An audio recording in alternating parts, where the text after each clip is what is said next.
All right. Good morning, everyone. Let's get this situated again. I don't really want to hold it.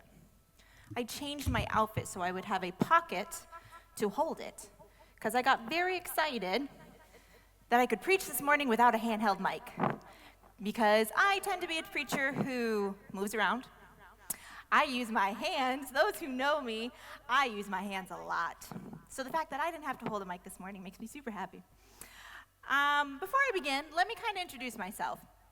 Many of you know my husband, Philip. I am his wife, Elizabeth. It's silly, but that actually makes me excited that you know my husband versus me, because for probably the last 9 years of our marriage, my poor husband has been known as, oh, that's the teacher's husband. Oh yeah, that's Mr. Philip. He's the teacher's husband. So I do apologize that it does kind of feel like the summer show the last few weeks, but here we go. My name's Elizabeth Summers, and I am the English teacher over at your school, Tri-City Christian Academy. I teach grades 9 through 12, and this is my 11th year teaching. So as I tell my students, I'm no spring chicken, but I still have a lot to learn. I like to know speakers before they kind of go into the depth, into the meat of their story. One thing you guys probably know about me if you've ever talked to me is I am a very proud New Englander. I am born and raised in Maine. Maine is a very beautiful place, and right now it is fall in Maine. And I got so excited this morning. I don't know if you noticed, when you woke up, my dogs wake me up at 5:30 every morning. So I wake up and I go outside, and this morning I went outside to take them for a walk, and it was just crisp as North Carolina can get. It was just so nice, and it was that change of season. And I got really excited because fall is definitely my favorite season. As a New Englander, pretty sure it's everyone's favorite season up there. So life in Maine, we're pretty simple folk. Yes, it gets very cold in winter. Yes, we get a lot of snow. No, we do not ride moose around town for fun. That's highly frowned upon. And yes, we only got high-speed internet within a few months ago. You can fact check that with my parents. So life is just kind of rough up in the boonies. But another thing to know about me as a preacher,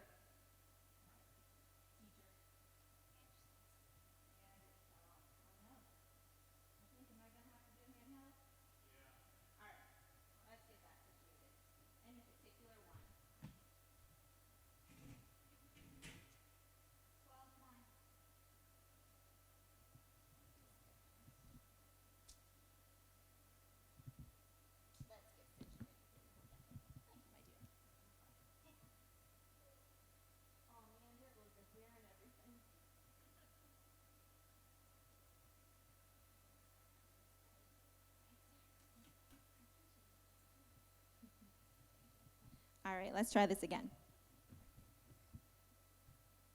I'm going to go off track here a little bit. This actually makes me excited. Here's the thing. This makes me excited because when we get hiccups like this, it's kind of Satan going, wait, I don't want you to say that. I don't want you to do this. So in the hiccups, rejoice a little bit. So with that being said, I am not a preacher, okay? I used the wrong words there. As an English teacher, it happens a lot. But I like to talk about my God, and I like to come up front and tell you guys a little bit about it. But one thing about me, as when I am asked to speak, is I just like stories, okay? I grew up a Seventh-day Adventist. I'm so Adventisty. I am a fourth-generation Adventist. That's a big deal in New England. But I'm also some type of long-lost, probably 6th-removed cousin of Ellen White. True story. I really like history. I like genealogy. My husband bought me the DNA test kit, so I spit in a cup, I sent it away, and got back the results. They were a little surprising, but that's a story for another time.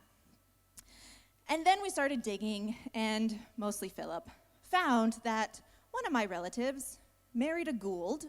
And if you know your Adventist history, Ellen White was a Gould. And so, there, Ellen and I, long lost, 6-something, twice removed. I don't know how it works. But we're cousins, yeah. That's a big thing in New England. Have you met Adventists like that? Like they kind of like that. My grandmother would be so proud right now. But I digress. So I like stories, okay? And the first memories I have of church is coming in, and the pastor, deacon, elder, whoever was on the pulpit that day, they come up and they say, okay, it's time for a children's story. And I'd get excited. On certain days, it would be the pastor, it would be the pastor's wife. Now, the pastor's wife, the church I grew up in, she told some interesting stories. It was always near-death stories. And that's what I grew up with. And I love stories. And so whenever I'm asked to speak, I tend to just tell a story. And here's the thing. When we look at the Bible, the ultimate preacher in the Bible was Jesus. And how did he preach? He told stories. He told analogies. Something simple, straight to the point. What better way to model my practice than after the ultimate teacher? So, as a teacher, I started that journey at Andrews University many eons ago. And when I walked through Andrews University, I swore up and down I was not going to be a teacher. Not going to happen. One day in my senior class, it was British literature, we were reading some work of Shakespeare, or Jane Austen, Charles Dickens. I really don't remember what we were reading. But my English teacher came up to me. She pulled me aside. The bell had rung, time to go out. And she pulled me aside and she said, Elizabeth, you're going to make an amazing teacher. I looked at her, said, Mrs. Merrow, absolutely not.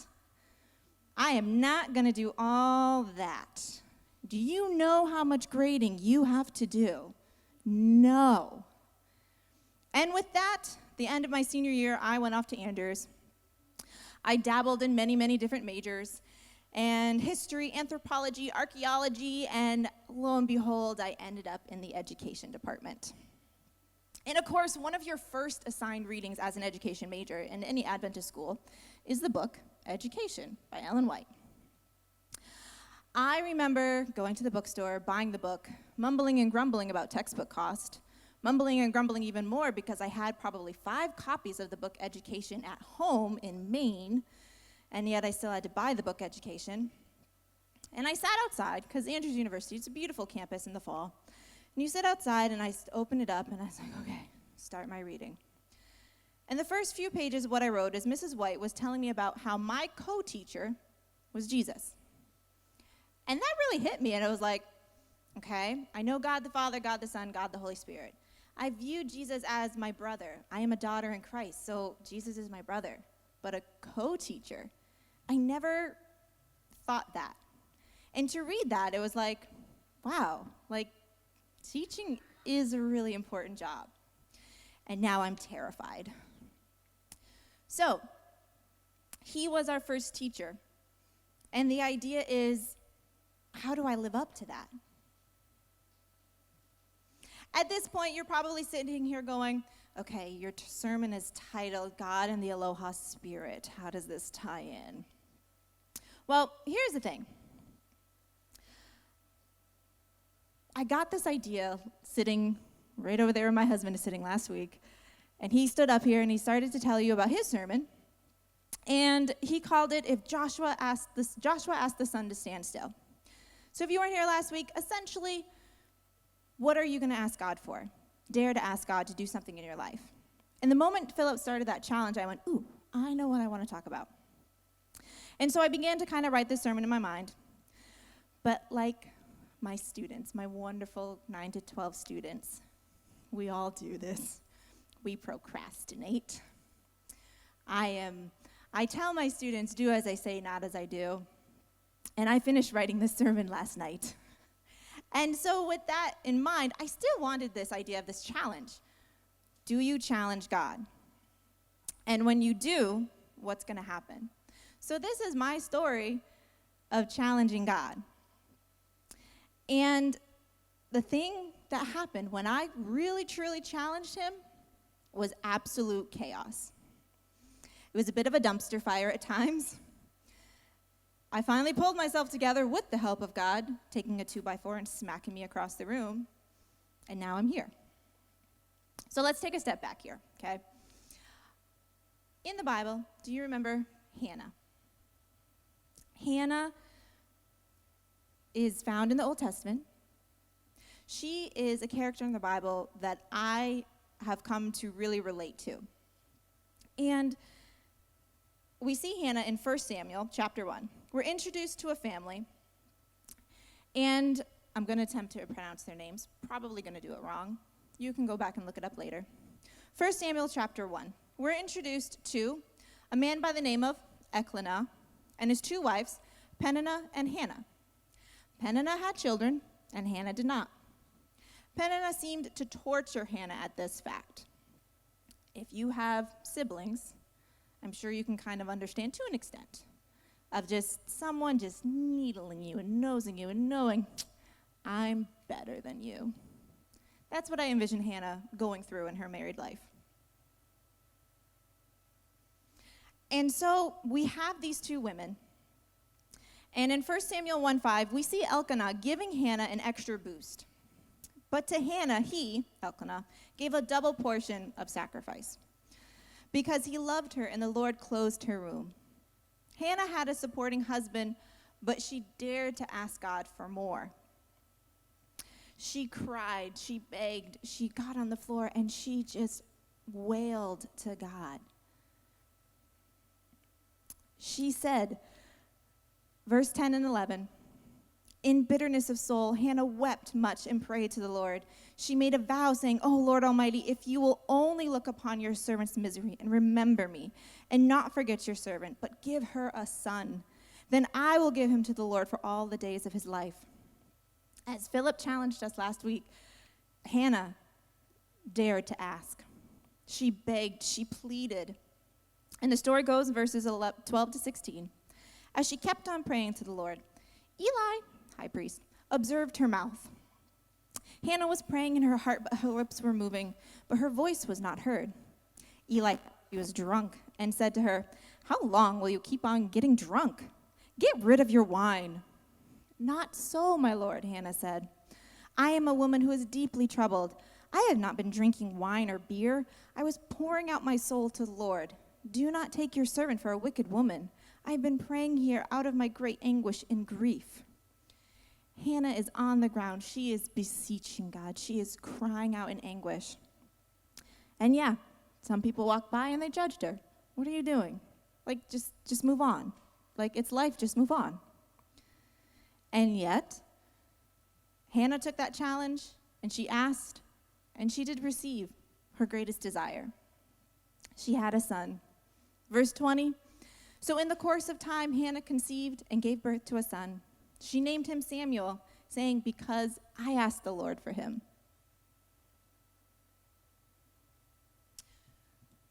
How this story relates to me and to Hawaii. You see, I started my teaching career. I graduated Andrews University with a degree in secondary education and social studies, history, government, economics, all that good stuff. My first teaching job was in a public school. I did 6 months teaching 7th grade history. Loved it, loved those kids. Still in contact with some of them here years later. And I came back to Maine, got married, and then got my first teaching job in a one-room schoolhouse. They still exist. We have some in our conference. And I was there for about 4 years at this one-room schoolhouse. I learned so much about teaching, about people, about business relationships. I even gave one of my bosses her first job there. She's sitting in the audience. So I taught there for 4 years, and here's the thing, humans are humans. We hurt. Sometimes people inflict pain, and that came crashing down on me in the world of teaching. And especially teaching in a small school, it all caught up with me. So like Hannah, one day, I was beseeching God.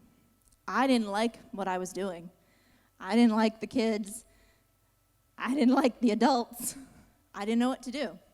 So I'm crying out to God, God, this can't be it. I spent 5 years getting an education degree. Yes, I was a super senior. Now I've spent 4 years teaching. Is this it? Really? And I poured out my soul to him. I didn't want to do this. This is ridiculous. Even if Jesus is my co-teacher, you've got to be kidding me. And so nothing happened. I spent hours with my Bible in my living room crying out to God. And yes, there were physical tears and nothing. And so finally I said, fine, you know what? Unless a high school position opens up in Hawaii tomorrow, God, I guess that means you want me to stay here. So the next day, I opened up the website, and guess what the first posting was? High school history position in Honolulu, Hawaii. And I'm like, that worked. Did not anticipate that. All right, I challenged him, so let's do it. Sent out my resume. Had interview after interview. Then it started getting real.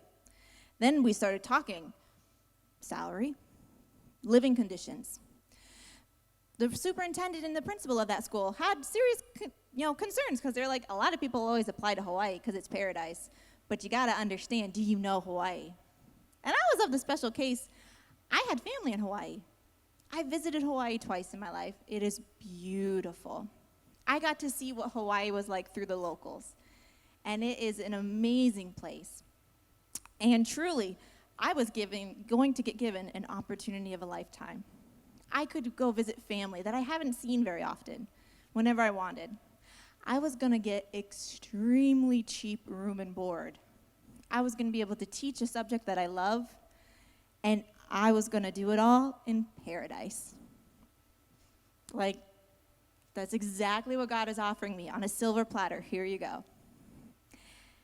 And guess what I said? I said no. Because the doubts come in and you get fearful. I had a husband to think about. What would he do for work? We had cats. We had just adopted 2 adorable little puppies. Not going to leave them. When you take them to Hawaii, Hawaii is very serious about what is allowed into their state. Animals have to do quarantine, and it's expensive. How on earth am I supposed to do this? And so, despite all of it, the storm came up. Within my heart, I was those disciples in the boat, shaking, watching Christ sleep soundly, because he had done his job. He preached to the people, and now he's asleep. And this hurricane is raging in my heart, and I'm like, no. And despite all of that, that was my final answer. I told God no. But here's the silver lining. We serve a God who's a merciful God. He's a loving God. He's the kind of God that looks at a grieving, childless woman like Hannah and goes, give her a son. Not only that, make him the most influential prophet to my people. He's the kind of God that looks at a bunch of frightened disciples that he handpicked, and he's like, really, guys? And he wakes up from a beautiful nap. We've all had those beautiful naps. And he looks at the storm, and he tells it, sit down, be quiet. He's that kind of God. And so, on my own path, I made that decision. And let me tell you, after that decision, I had a very bumpy teaching career. I stayed in education. I did go to another school, and I learned a lot about teaching. But that Aloha Spirit was still out there, and God still wanted me to take it. It just wasn't the Aloha that I was thinking. Because 2 years ago, the same young teacher that I had given a job to, okay, the school board gave her a job, but I voted yes. But that same teacher reached out to me, and she's like, hey, I got a job for you. Like, come, just come apply. And I was like, you know what, God? I said no last time. Let's give it a go. So I applied. And now here I am in North Carolina. I had an extremely frustrating path, and I was trying to forge it on my own. But despite all of that, there was still my co-teacher. He was still right there by my side the whole time. And I was frustrated with that path. And I said, okay, God, let's try it again. Okay? Much like our song service. Sometimes you have to stop and think, let's try that again. Okay? And so I did. But this time my heart was ready. When I was offered the position at Tri-City, I was like, yes, God. Because you see, in Hawaiian, aloha means love and fellowship. God wanted to give me that aloha spirit of love and fellowship that I had been missing for a very long time in my teaching career. And as I invite the praise team up, I want to read a bit of Hannah's prayer. Again, 1 Samuel chapter 2, verses 1 and 2.